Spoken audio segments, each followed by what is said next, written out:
نحمده ونصلي على رسوله الكريم اما بعد فاعوذ بالله من الشيطان الرجيم بسم الله الرحمن الرحيم قل هل يستوي الذين يعلمون والذين لا يعلمون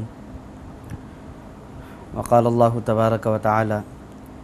يرفع الله الذين آمنوا منكم والذين أوتوا العلم درجات وقال رسول الله صلى الله عليه وسلم انما بعثت معلما او كما قال علیہ الصلاۃ والسلام۔ معزز ناظرین، آج جس موضوع پر آپ حضرات سے مخاطب ہوں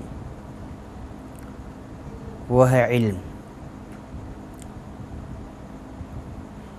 علم لغت میں جاننے کو کہتے ہیں، اصطلاح شرع میں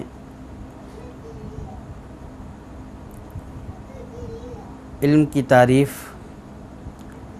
یوں کی جاتی ہے کہ یہ وہ دولت ہے جو معرفت الہیہ کے زیور سے آراستہ کر کے جہالت کی پستی سے اٹھا کر مسلمانوں کو، انسان کو اوج ثریا کی بلندی تک پہنچا دیتی ہے۔ اور پھر اللہ جل شانہ نے اس کائنات کی ابتدا سیدنا آدم علی نبینا علیہ الصلاۃ والسلام سے کی، تو سیدنا آدم علی نبینا علیہ الصلاۃ والسلام کو بھی اللہ جل شانہ نے علم کے اعتبار سے دوسری مخلوقات پر ممتاز فرمایا۔ چنانچہ قرآن پاک میں ارشاد باری تعالی ہے وعلم آدم الاسماء كلها ثم عرضهم على الملائكة فقال انبئوني باسماء هؤلاء ان كنتم صادقين قالوا سبحانك لا علم لنا الا ما علمتنا انك انت العليم الحكيم۔ تو عرض کرنے کا مقصد یہ ہے کہ اس کائنات کا ابتدا، اس کائنات کی شروعات وہ علم ہی سے ہوئی۔ علم سے انسانیت اور بہیمیت میں فرق پتہ چلتا ہے۔ اللہ جل شانہ اسی علم کی بدولت انسان کو بہیمیت سے نکال کر اور اوج ثریا کی بلندیوں تک پہنچاتا ہے۔ اللہ جل شانہ نے قرآن پاک کے اندر مختلف مقامات پر، جیسے میں نے آیت کریمہ آپ کے سامنے تلاوت کی، قل هل يستوي الذين يعلمون والذين لا يعلمون، کیا فرما دیجئے کیا وہ لوگ جن کو اللہ جل شانہ نے علم عطا کیا اور وہ لوگ جن کو علم نہیں دیا گیا، یہ برابر ہو سکتے ہیں؟ یعنی یہ جو استفہام ہے علماء کے نزدیک یہ استفہام انکاری ہے، یعنی علم والا اور بغیر علم والا یہ برابر نہیں ہو سکتے۔ چنانچہ آقا دو جہاں سرور کائنات جناب محمد رسول اللہ صلی اللہ علیہ وآلہ وسلم پر جو پہلی وحی اتری، اللہ جل شانہ نے ان آیات میں اسی علم کا احسان کے طور پر تذکرہ کیا کہ اقرأ بسم ربک الذی خلق، پڑھیے اپنے اس رب کے نام سے جس نے پیدا کیا، خلق الانسان من علق، جس نے انسان کو ایک لوتھڑے سے پیدا کیا، اقرأ وربک الاکرم،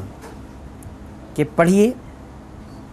آپ کا رب عزت والا ہے، بزرگی والا ہے، الذی علم بالقلم، جس نے قلم کے ذریعے سے سکھلایا، علم الانسان ما لم یعلم، انسان کو وہ سکھایا جو وہ نہیں جانتا تھا۔ گویا کہ علم وہ ہے جس سے معرفت الہیہ کا حصول ہو۔ چنانچہ معاشرے کے اندر اگر کوئی شخص ترقی کرنا چاہتا ہے، ترقی کی منازل طے کرنا چاہتا ہے، دنیا میں راحت چین سکون حاصل کرنا چاہتا ہے، آخرت کے اعتبار سے اعلیٰ درجات کے حصول کا خواہش مند ہے، تو اس کو چاہیے کہ وہ علم کے ساتھ اپنا تعلق مضبوط کر لے۔ آقا دو جہاں سرور کائنات فخر موجودات جناب محمد رسول اللہ صلی اللہ علیہ وآلہ وسلم نے ارشاد فرمایا، انما بعثت معلما، کہ مجھے معلم بنا کر بھیجا گیا۔ ایک مرتبہ آقا دو جہاں سرور کائنات حضرت محمد مصطفیٰ صلی اللہ علیہ وآلہ وسلم مسجد نبوی میں تشریف لے کر آئے تو مسجد نبوی میں مختلف حلقے لگ رہے تھے۔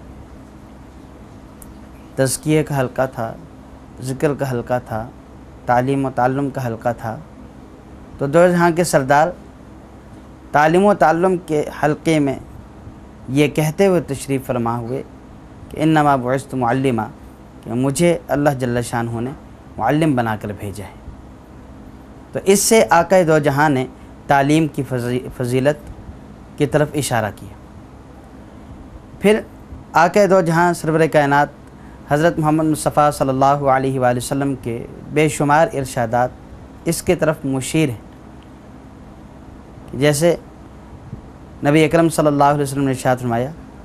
فقیہ واحد اشد علی الشیطان من الف عابد،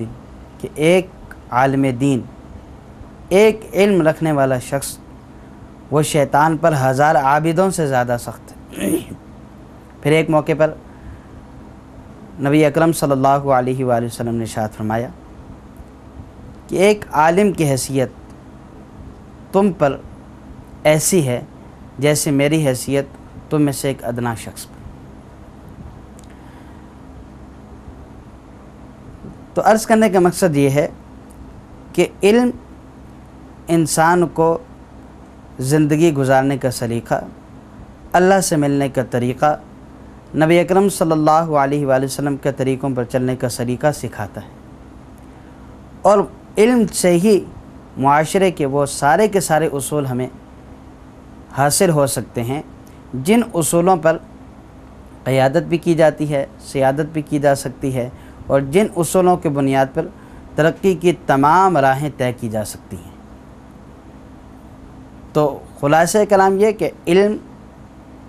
علم جو ہے وہ تمام ترقیات کا زینہ ہے۔ تو اس لیے ہمیں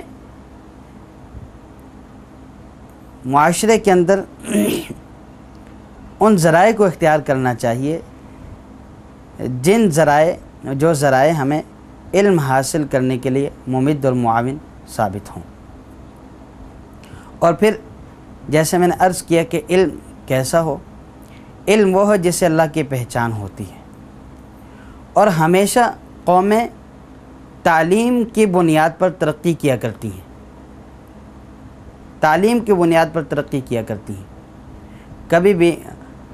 مال و زر کی بنیاد پر ترقی نہیں ہوا کرتی۔ ترقی کا جو راز ہے وہ علم ہے، تعلیم ہے۔ انگریز جب ہندوستان کے اندر آیا تو اس نے مسلمانوں کو زیر کرنے کے لیے، مسلمانوں کو لتاڑنے کے لیے، کمزور کرنے کے لیے اس نے بہت سے حربے آزمائی۔ جب وہ کسی حربے میں کامیاب نہ ہوا تو اس نے آخری حربہ یہ آزمایا کہ تعلیم کی ایک نئی شکل جس کو اس نے خود وجود دیا تھا، وہ نئی شکل اس نے ہندوستان کے اندر شروع کی۔ اور پھر جو ہندوستان کا وائس رائے تھا لارڈ مکالے جس کا نام تھا، اس نے اسی تعلیم کی بنیاد پر، اسی تعلیم کا جال بچھاتے ہوئے یہ نعرہ لگایا کہ ہماری تعلیم کا مقصد ایسے لوگ تیار کرنا ہے جو رنگ و نسل کے اعتبار سے تو ہندوستانی ہوں لیکن دل و دماغ کے اعتبار سے انگلستانی ہوں۔ اب وہ پوری طرح یہ جانچ چکے تھے اور اس بات کا عزم کر چکے تھے کہ ہم نے مسلمانوں پر قابض ہونا ہے، تو مسلمانوں پر قابض ہونے کے لیے ایک مؤثر اور واحد راستہ جو ہے وہ تعلیم کا راستہ۔ چنانچہ انہوں نے علماء کو جاہل کا نام دے کر علماء کو جو ہے وہ عہدوں سے ہٹانا شروع کر دیا، نوکریوں سے نکالنا شروع کر دیا، اور جو اس وقت کے مکاتب کی تعلیم تھی اس تعلیم کو جو ہے وہ جہالت کا نام دے کر انہوں نے اپنے جو نیا تعلیم تھا، نیا طریقہ تعلیم تھا، اس کو رائج کرنے کی کوشش کی۔ الحمدللہ اس دور کے اندر علماء حق، علماء ربانیین موجود تھے۔ بانی دارالعلوم دیوبند حضرت مولانا محمد قاسم نانوتوی رحمۃ اللہ علیہ نے لارڈ میکالے کا جب یہ نعرہ سنا تو پریشان ہو گئے اور سوچ اور فکر میں مبتلا ہو گئے کہ ہم ہر طرح سے انگریز کو زیر کر سکتے ہیں، لیکن اگر انگریز نے ہمارے تعلیمی نظام پر ڈاکہ ڈال دیا، ہمارے تعلیمی نظام کو خراب کرنے کی کوشش کی،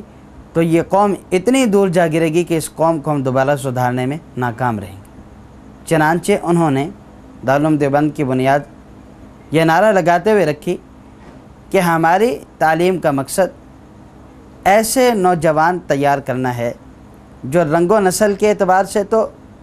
ہندوستانی ہوں لیکن دل و دماغ کے اعتبار سے مسلمان ہوں۔ تو عرض کا مقصد یہ ہے معروضات کا کہ ایسا علم حاصل کریں جس سے ہماری دنیا بھی بنے اور آخرت بھی بنے۔ اور قرآن پاک کے اندر